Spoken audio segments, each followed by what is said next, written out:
Good afternoon, everyone. Has everyone's lunch digested? So I'm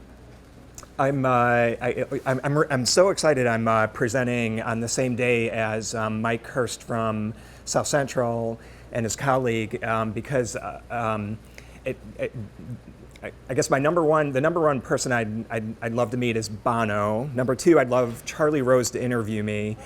And number three, I love being around Baldrige Award winners because I served as an examiner for 4 years and always considered them to be organizations that won that award to be at kind of the peak of their organization performance. So for those of you not familiar with that award, they had suggested, and I strongly encourage you to go look for their case study. Their application is available online, and I've got a link to it in my presentation. And it's just a fantastic case study of a high-performing community health center, and very relevant too for this effort and data-driven management and how to display data. And so I'm super psyched to be sharing the stage with South Central.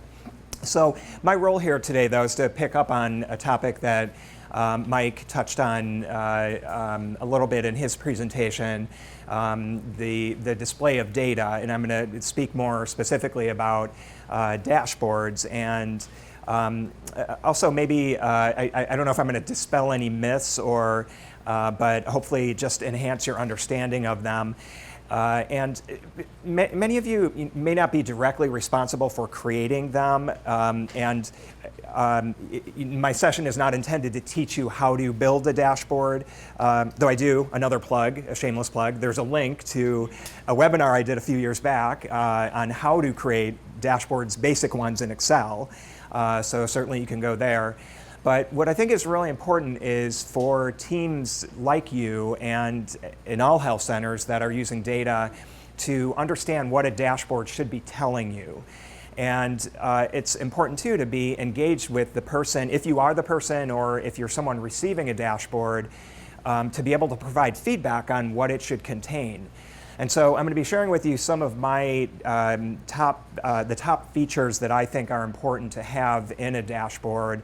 And I'm going to share with you some samples of dashboards I've created and to give you a flavor of what I think good dashboards look like. And they're very basic ones. These aren't Tableau level dashboards.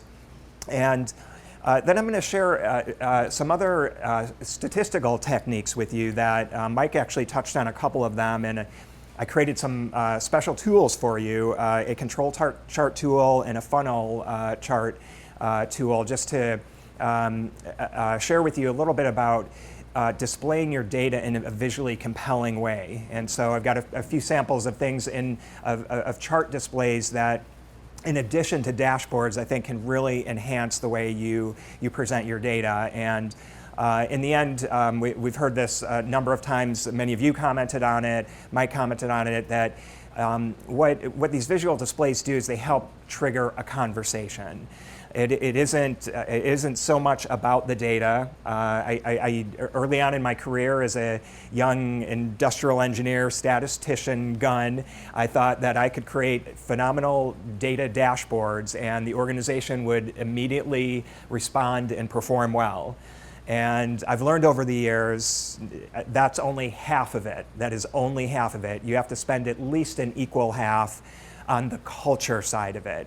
And that means engaging people in learning about the data, and that comes at many levels. At the front line in looking at source data, we've talked about that a lot today, the importance of just go in and sitting down with someone and looking at the source data. Sit in front of the EHR, go look and point to where the data is coming from in the EHR, all the way up to reviewing reports in, say, a committee meeting and looking at a trend chart and having a discussion around that trend.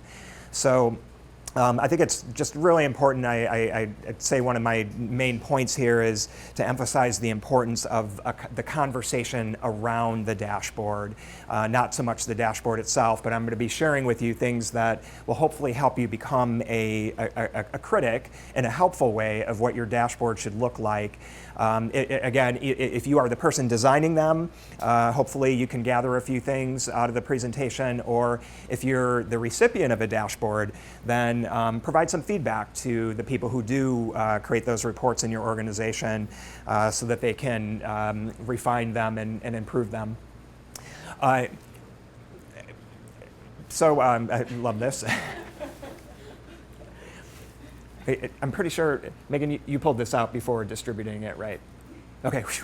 I don't. I knew you did. Yeah, I don't want Dilbert's attorneys after me. I didn't even look at the price tag, but you do have to buy these before presenting them. But SA was kind enough to share with me a number of other funny graphs. So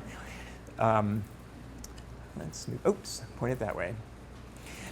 So in good practice, I wanted to share with you a quote-unquote review of the literature on this topic, and I'm sure many of you have surfed the web and or shared examples of dashboards that you want to bring to your organization, that you want to create, and there's this one great presentation about why effective dashboard design, why your baby is ugly, and proceeded to share a few examples of really poor visual displays of data, and just scanning some of these, they're pretty obvious why, but aren't we all initially, just in the first few moments of looking at something, if it's really visually expressive, you're like, oh wow, what is this? Must be saying something really important.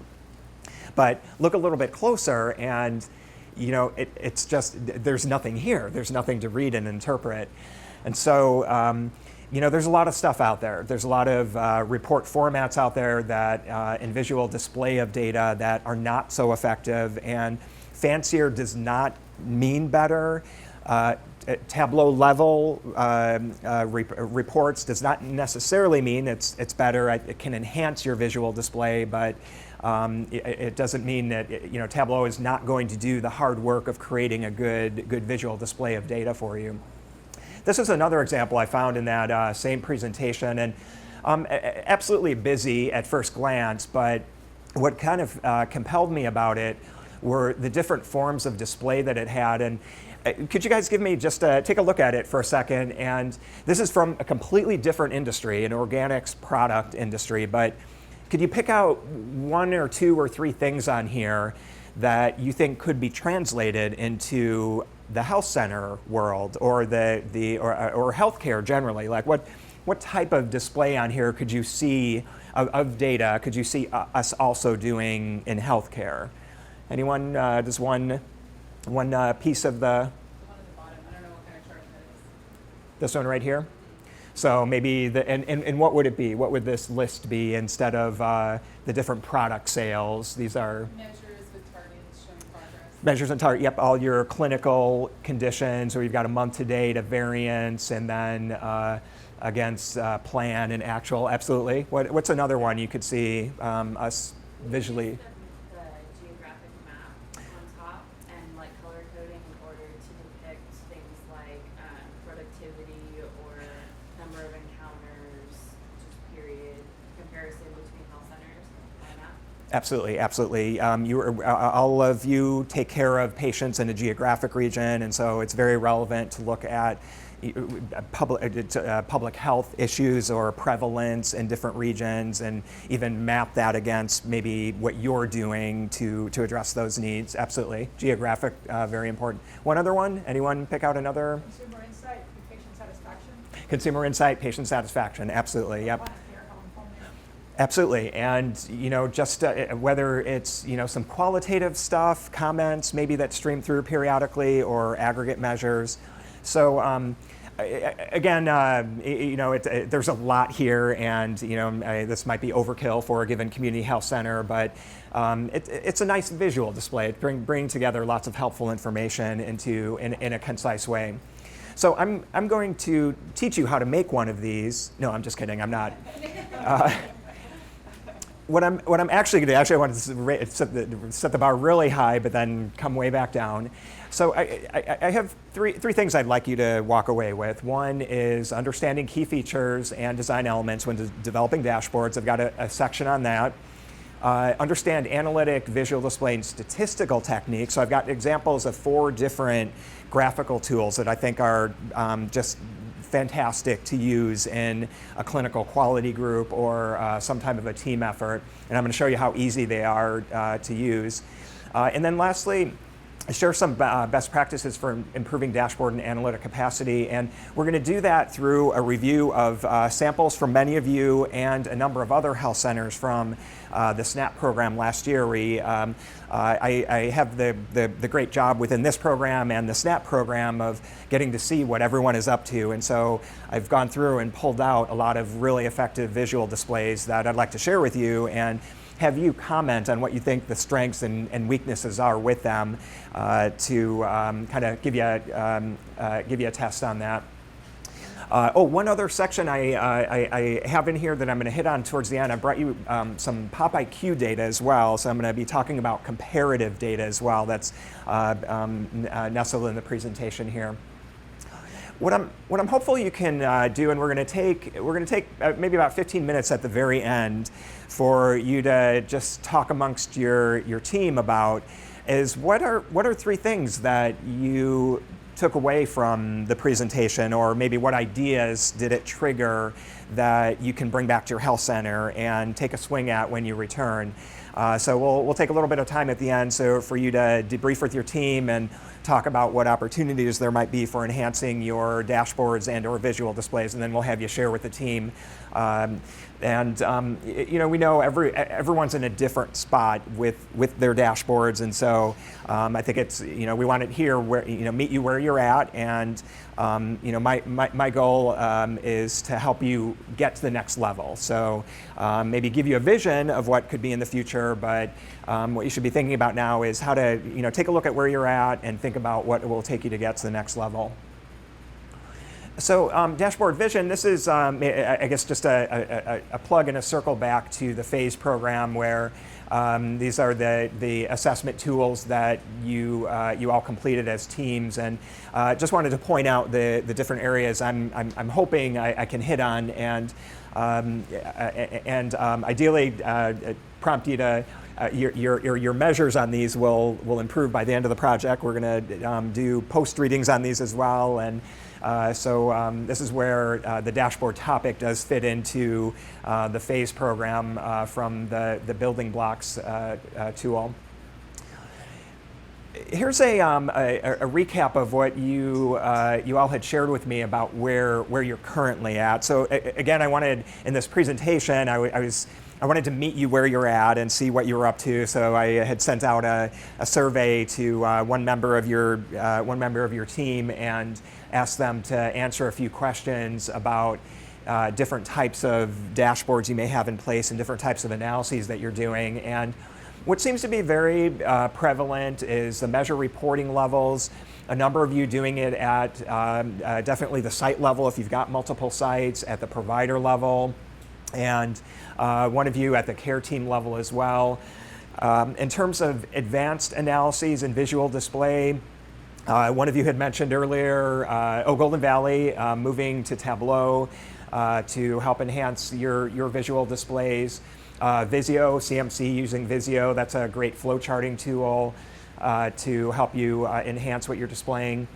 In terms of geomapping, I know a lot of people, there's a lot of buzz about this, and Tableau is actually a tool that can help you link public health data with your own data to do some geomapping of your data. We've got some examples of that, but no one actively doing it right now. Control charts, funnel charts, or statistical trending. One of you doing control charts. Another doing run charts, which are just another version, or I should say control charts are a variation on run charts.